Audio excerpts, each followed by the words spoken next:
Assalamualaikum warahmatullahi wabarakatuh. Selamat pagi anak-anak kelas 10 kelas 1. Alhamdulillah hari ini bertemu lagi nih sama Ibu Ade di pertemuan kedua mata pelajaran praktikum akuntansi.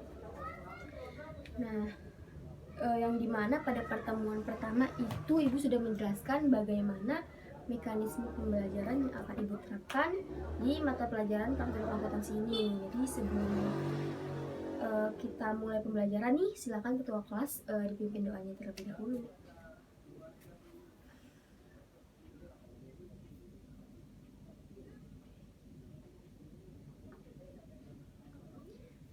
Alhamdulillah, baik. Sebelumnya Ibu ingin presensi dulu ya.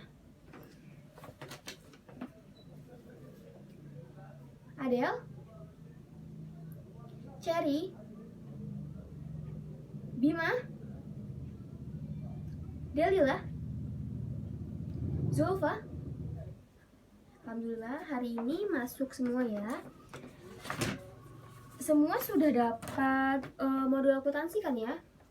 Alhamdulillah semua sudah dapat. Silakan dibaca dulu untuk bab pertama tentang mengelola dokumen transaksi sembari Ibu menyiapkan PowerPoint yang akan Ibu tampilkan di depan. Kalian baca-baca dulu sedikit ya. Jika tidak ada yang kurang paham nanti bisa ditanyakan. Iya baik anak-anak, mohon perhatiannya sebentar ya. Sini Ibu akan mulai presentasinya. Materi hari ini bab 1 tentang mengelola dokumen transaksi, yang dimana terdapat 4 materi ajar, diantaranya mengidentifikasi dokumen transaksi, memverifikasi dokumen transaksi, memproses dokumen transaksi, dan mengarsipkan dokumen transaksi. Pertama kita masuk ke pendahuluan dulu ya, yang dimana objek akuntansi itu adalah transaksi yang bersifat finansial atau transaksi yang dapat diukur dengan satuan nilai uang. Lalu apa sih itu transaksi? Nah, transaksi itu suatu kejadian atau keadaan yang dapat mengakibatkan perubahan, penambahan atau pengurangan baik itu harta, hutang, maupun modal dalam perusahaan. Dan perubahan tersebut akan disajikan dalam bentuk laporan keuangan. Nah, untuk membuktikan adanya transaksi tersebut dibutuhkan sebuah bukti yang disebut bukti transaksi. Selanjutnya adalah jenis-jenis transaksi, yang dimana ada 6 jenis transaksi, diantaranya penerimaan uang tunai atau barang dari pemilik sebagai setoran modal. Kedua ada pembelian barang secara tunai atau kredit. Yang ketiga ada penjualan barang baik secara tunai atau kredit. Yang keempat pembayaran utang kepada kreditur. Yang kelima penerimaan tagihan dari debitur. Dan yang keenam adalah pembayaran biaya atau beban. Selanjutnya ialah manfaat adanya dokumen transaksi, diantaranya menetapkan tanggung jawab timbulnya transaksi bisnis dalam perusahaan. Kedua itu merekam data transaksi bisnis perusahaan. Ketiga mengurangi kemungkinan kesalahan dengan cara menyatakan semua kejadian dalam bentuk tulisan. Dan yang keempat ialah menyampaikan informasi pokok dari satu orang ke orang lain di dalam organisasi yang sama atau organisasi yang berbeda. Ya, selanjutnya yaitu keabsahan dokumen transaksi. Nah, dokumen transaksi ini dianggap syah jika memenuhi 2 syarat, yaitu syarat formil dan juga syarat material, yang dimana syarat formil itu adanya bukti transaksi yang ditandatangani oleh pihak-pihak terkait dan harus sesuai dengan prosedur formal perusahaan yang telah ditetapkan.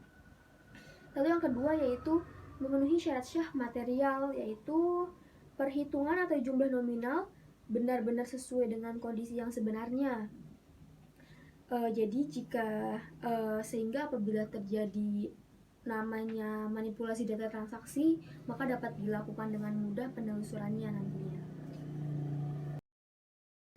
Selanjutnya ada analisis dokumen transaksi.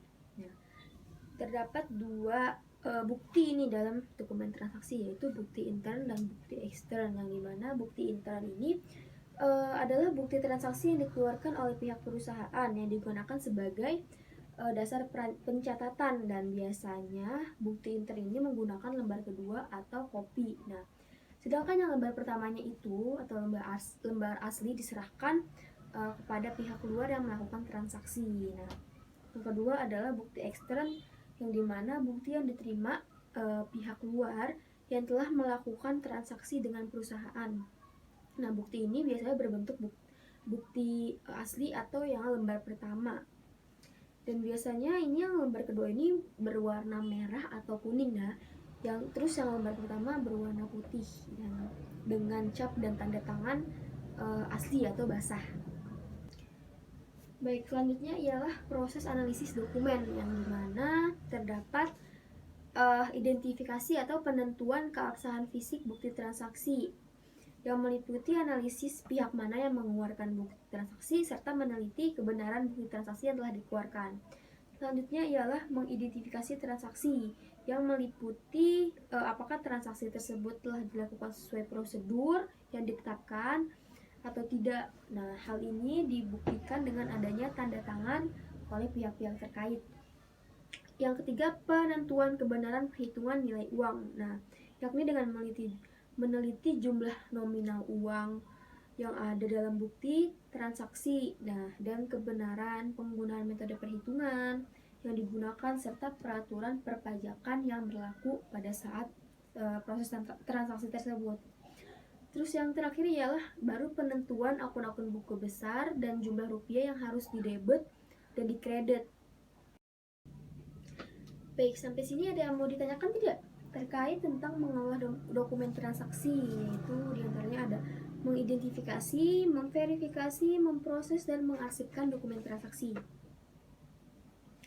Baik, jika tidak ada ditanyakan, ya, Ibu tarik kesimpulan bahwa dalam mengelola dokumen transaksi dibutuhkan keabsahan, analisis, dan proses. Nah, dalam transaksi itu dianggap sah jika memenuhi syarat dua syarat, yaitu syarat formil dan material. Nah, lalu dalam menganalisis dokumen transaksi diklasifikasikan menjadi dua jenis, yaitu ada bukti intern dan bukti ekstern.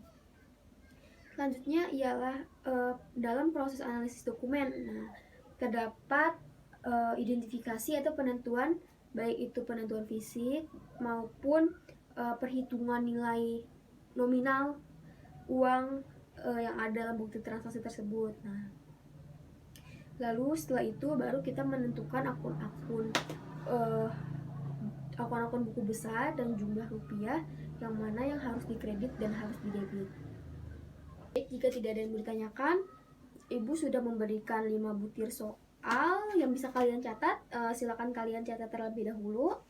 Dan ini akan dikumpulkan minggu besok ya. Ibu harap kalian bisa mengerjakan secara mandiri.